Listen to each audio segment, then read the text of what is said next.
Welcome to Muffed. The draft is in the books. Let's break down the class. This is the Buccaneers 2026 draft recap. Muffed. Welcome into Muffed Draft Class Edition, Tampa Bay on the clock. 7 picks across 3 days, and the headliner is the one the scouting staff erupted over. Ruben Bain Jr., the Miami Edge, off the board at 15. The theme isn't subtle.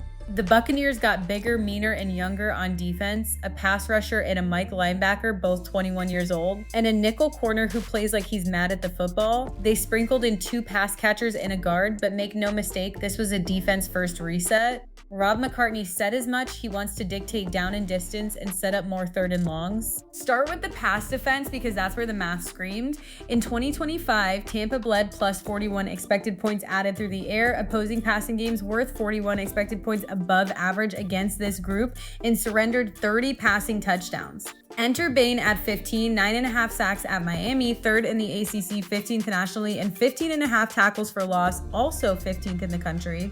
McCartney was emphatic. Bain isn't a designated rusher. He's a 3-down end who doesn't like coming off the field, and the run physicality against tight ends is part of the package. Then at pick 116, Keontae Scott, the Miami corner, with a relative athletic score of 9.78. And quick aside, relative athletic score is a 0 to 10 grade comparing a prospect's combine and pro day testing to every player at his position since 1987. Scott is in the top 3% of corners ever tested, 13 tackles for loss, 8th in his conference. McCartney was crystal clear, downhill, attacking nickel, a blitzer, a run fitter, a screen killer with some internal chatter about safety reps too. Run defense got the second round check, and it ties directly to McCartney's stop the run to rush the passer gospel. Pick 46, Josiah Trotter, the Missouri linebacker, 21 years old, 84 tackles, 13 tackles for loss, 2 sacks.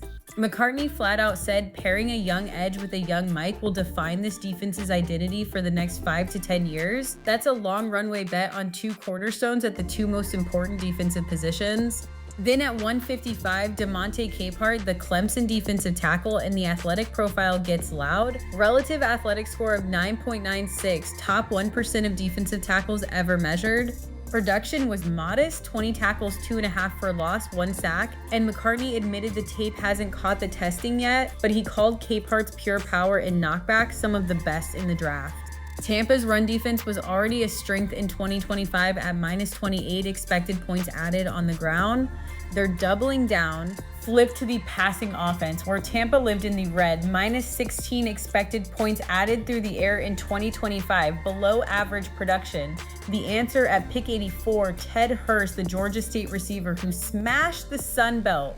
71 catches, 1,004 yards, 6 touchdowns, along of 75th in the conference in yards, 4th in scores. His per play predicted points added, the college equivalent of NFL expected points added, was plus 0.46, totaling plus 49.68 on the season.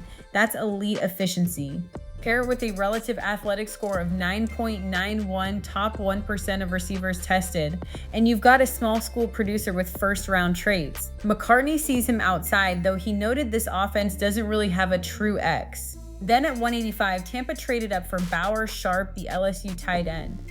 A converted quarterback, only 3 years at the position, relative athletic score of 9.12, and McCartney called his combine workout one of the best in the entire group. Up front, Tampa surrendered 38 sacks in 2025. Depth and toughness was a real need. Enter Billy Schroth at pick 160, the Notre Dame guard. McCartney leaned hard into character. Schroth was a Notre Dame captain who played through a knee injury against USC because, in his words, there was no option. McCartney said the way he plays is what we desire to be, guard first with center cross training possible down the road. Pick of the draft, you can argue Trotter, the 21-year-old Mike, to pair with the edge, but the pick is Bain, and here's the angle. Pass rusher is the single hardest position in football to acquire, and Tampa got one who plays the run at a high level. The league is full of designated rushers hidden on early downs. Bain is not bad. He's a complete defensive end at 21 on a 5-year rookie deal. And McCartney's draft room erupted out of the back room and ran down the hall when the card went in. That's the tell. The biggest thing to watch in 2026, can this defense translate the size and edge mandate into a top 10 unit? Tampa spent 4 of 7 picks on that side, paired them with veteran free agents, and the front office is openly saying the goal is to set up more third and long so the pass rush eats.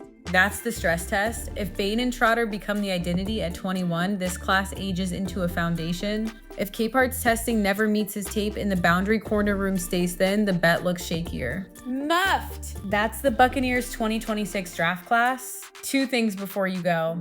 1, if you want a weekly recap for the Buccaneers when the season kicks off, subscribe to the Buccaneers feed wherever you're listening. 2, if you want the same treatment for your fantasy roster every week, head to muff.ai and we'll build you a custom weekly show. That's the wrap.